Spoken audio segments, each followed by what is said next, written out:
Arranco con una que tiene que ver fuera de la cuarentena con... el presidente habló de que él era una persona de diálogo, ¿no? O sea, volvió a contestar...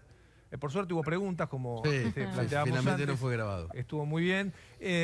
Pero hubo preguntas puntualmente sobre esta tensión que hay dentro del gobierno con el núcleo duro del kirchnerismo, y él dijo que era un hombre de diálogo. Sí, efectivamente. Creo que, me parece que el presidente buscó dos cosas. Una es, en términos de imagen, de empezar a mostrar por lo menos algo parecido a una salida, ¿no? No solo mostrándose esta vez con Horacio Rodríguez Larreta y con Axel Kicillof, que son los gobernantes del AMBA, sino también en la conexión con gobernadores que estaban no solo elegidos por las complicaciones que tienen en los distritos, Gerardo Morales en Jujuy, Arabela Carreras en Río Negro y Jorge Capitanich en el Chaco, que tienen ciudades con muchos contagios, sino también hasta la distribución política, ¿no? Porque Capitanich se suma, un peronista que se suma a Kicillof, Morales, un radical de Juntos por el Cambio que se suma a Rodríguez Larreta, y Arabela Carreras, que es, bueno, ese frepacismo exótico de Río Negro,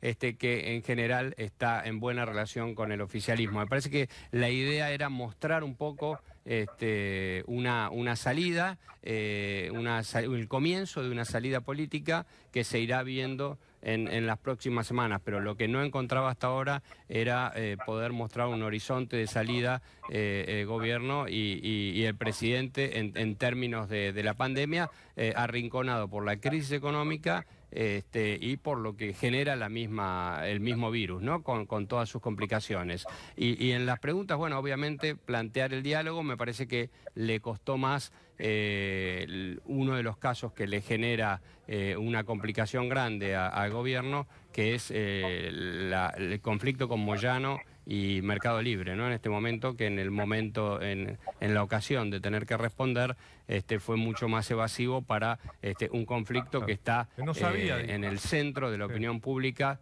claro, y en el que prefirió no ahondar, digamos. Dijo que no sabía, exactamente. Prefirió eludir el tema, que obviamente es uno de los temas en los cuales no encuentra respuesta, o una respuesta sólida, como es el caso también de los casos de Venezuela y del pacto con Irán, que le tocó ayer también sufrir, en este caso, al presidente. Ahora, Sergio, retomando algo de lo que decía recién Fernando, pensaba en otra estrategia quizás contrapuesta o una estrategia ya de despegue definitivo, que fue la de Horacio Rodríguez Larreta, que eligió, con todavía el coletazo del fenómeno La Calle Pou y todo lo que dijo, mencionar varias veces en la jornada de hoy la palabra libertad. Después hablar de corresponsabilidad, que habla también del empoderamiento de una libertad individual. Me parece también que a la luz de estos hechos sobre los cuales el oficialismo no tiene definiciones claras, Horacio Rodríguez Larreta está viendo una oportunidad para hablarle a un sector medio que se siente quizás decepcionado. Indudablemente, Caro. Yo creo que en Larreta lo que vimos hoy es un dirigente que trata de proyectarse hacia lo que viene, hacia mañana, ¿no? Con algunas señales que lo diferencian incluso del presidente por la responsabilidad de gestión en la ciudad, tratando de empoderar a los ciudadanos, de dar obviamente mayor libertad y mayor responsabilidad para que todos nos cuidemos, y en algún sentido planteando algo que uno, cuando analizamos lo que pasa, por ejemplo, en Europa, parece un dato de la realidad. Tendremos que convivir con el coronavirus por bastante tiempo, aun cuando la vacuna o la terapia aparezca en octubre, noviembre, diciembre. Dios quiera que esto sea así. De todas maneras, hasta que haya suficientes dosis, va a pasar un tiempo, obviamente, muy alto, muy significativo. Así que tendremos que indudablemente convivir con esto, y el formato todavía es algo para armar. Ahora, dicho esto, yo enfatizaría también un aspecto de lo que dijo el presidente, ¿no?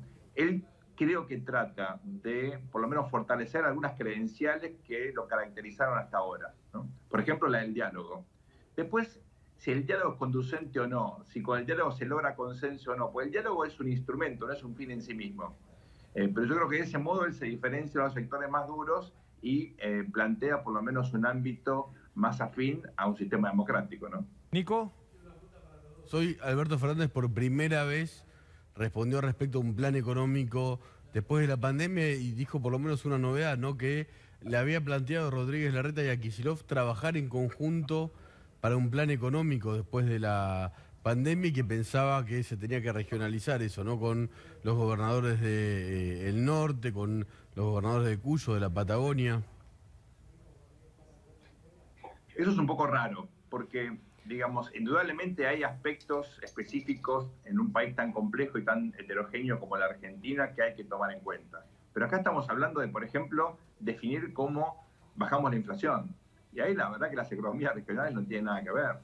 O estamos hablando de una situación de un déficit fiscal que va a ser enorme otra vez, 6, 7, 8 puntos, Dios sabe cuánto. Entonces, me parece que esto de tratar de generar ambientes o ámbitos de diálogo con los gobernadores está bárbaro para algunas medidas específicas, de ninguna manera para cuestiones que son responsabilidad del gobierno nacional y que hasta ahora no fueron objeto de ninguna definición clara, en particular en materia de política fiscal y monetaria. Fer. Sí, yo creo que forma parte de la estrategia que planteaba recién, ¿no? Que tiene que ver primero la imagen y esa idea de ofrecer un poco, digamos, esa imagen de empezar a salir de la pandemia, y a eso se suma lo que vos planteabas, Nico, de hablar de una salida económica y en consenso con los gobernadores, con el mismo Horacio Rodríguez Larreta o Morales, que son gobernadores de la oposición.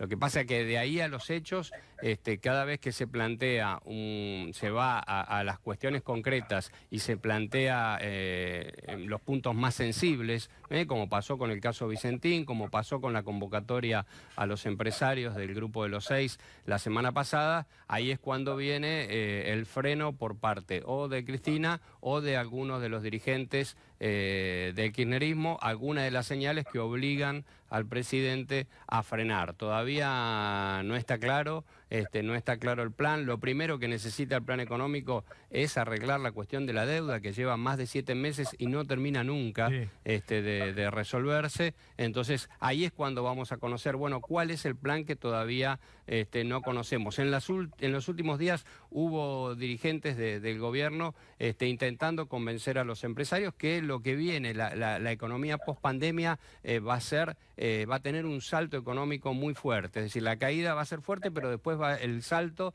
y hacerlos partícipes del beneficio que pueda venir. Pero todos plantean lo mismo, los actores económicos plantean, esto no es el 2002, donde tenías la soja a $500 la tonelada y la salida fue mucho más fácil porque había dinero. Esto es una gestión peronista del Frente de Todos, esta coalición con el kirchnerismo sin plata. Y con plata es una cosa y sin plata es otra muy diferente. Quería preguntarles algo. Ayer, Sergio, introdujiste un concepto que me pareció interesante, que es, bueno, la ambigüedad. ¿Cuándo la ambigüedad puede ser virtud? ¿Cuándo la ambigüedad se transforma en un problema?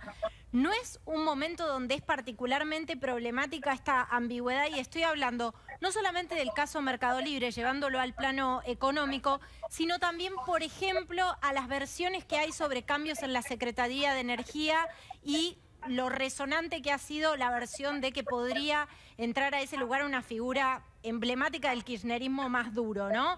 Desde Presidencia esto lo niegan. Ahora me pregunto, ¿no es un momento para que Alberto Fernández ponga blanco sobre negro y mande mensajes a esos sectores tan claves? Totalmente, Caro. Sobre todo teniendo en cuenta que justamente hechos como lo de Vicentín o esta negociación tan larga con respecto a la deuda ha generado una reputación bastante negativa al gobierno. Hay un prejuicio en contra del presidente. Esto al gobierno no le gusta, pero es un dato de la realidad.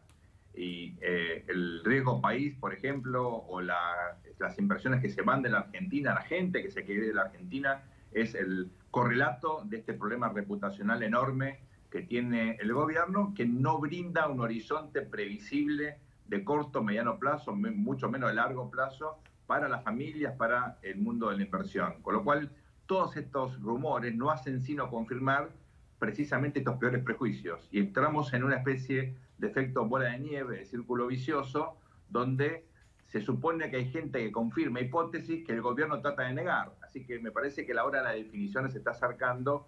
No sé si el presidente tiene aún decidido efectivamente brindarle a la sociedad justamente claridad respecto de lo que va a venir en los próximos tiempos. Ahora, Fernando, vos sabés que cuando uno ve las conferencias como la de hoy, parecemos Suiza, ¿no? Hay como una armonía, ¿no? Horacio de acá, Axel de acá, los gobernadores también, ¿no? Saludan a uno, se aman, es una cosa maravillosa, ¿verdad? Realmente. Somos Suiza. Hasta podemos preguntar y todo, mira. Pero, ¿qué pasa por debajo de esto que vemos? Que en lo sanitario estamos todos de acuerdo, estamos todos juntos, y la verdad que eso ha pasado en estos 4 meses. No hubo conflicto ni de gobernadores, ni de sectores de la oposición que cuestionaron las decisiones de Alberto Fernández respecto a la cuarentena sí, cuarentena no. Todos estuvieron en línea y de acuerdo. Ahora, para todo lo demás, no. Por eso te preguntaba, ¿qué hay debajo de esto que para lo sanitario parecemos Suiza, ¿no? O sea, todos de acuerdo estamos. Ahora, para todo lo demás, no.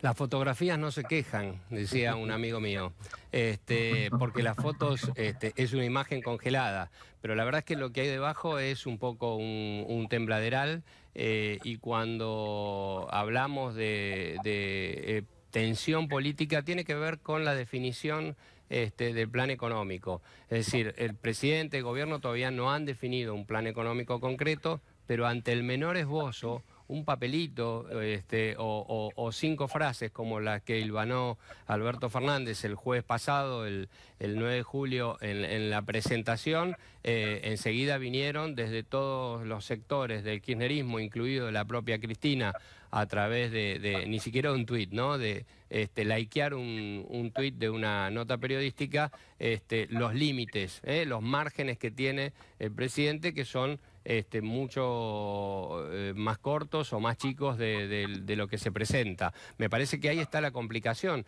Hablábamos recién, hablaba Caro, del tema de Aníbal Fernández, ¿no? Que es la versión que hay de que podría ir a la Secretaría de Energía. Aníbal Fernández ya dijo públicamente, tengo los cortos puestos en términos futbolísticos, diciendo quiero entrar al gabinete. Está desesperado por ir y por entrar al gabinete, el sector esto genera plantea mucha reserva públicamente. Absolutamente. Yo creo que la intención del presidente y del gobierno es, si hay que hacer un cambio en el gabinete para remozarlo, para darle aire, va a ser después del acuerdo por la deuda, ¿no? Que claro, debería ser en agosto. Y hacerlo, si hay que cambiar una o más figuras, hacerlo. No me parece que vaya a ser en este momento el cambio de una figura sola, cuando después por ahí tenés que hacer algunas variantes más en el gabinete. Por eso creo que hay una ansiedad de algunos actores políticos. Aníbal Fernández es uno, y ahí se verá cuál es la templanza del presidente para decir los tiempos los manejo yo y esperemos a que los hechos vayan de acuerdo a mis planes. Pero la presión existe, el tembladeral existe y la tensión política va en línea con todo esto.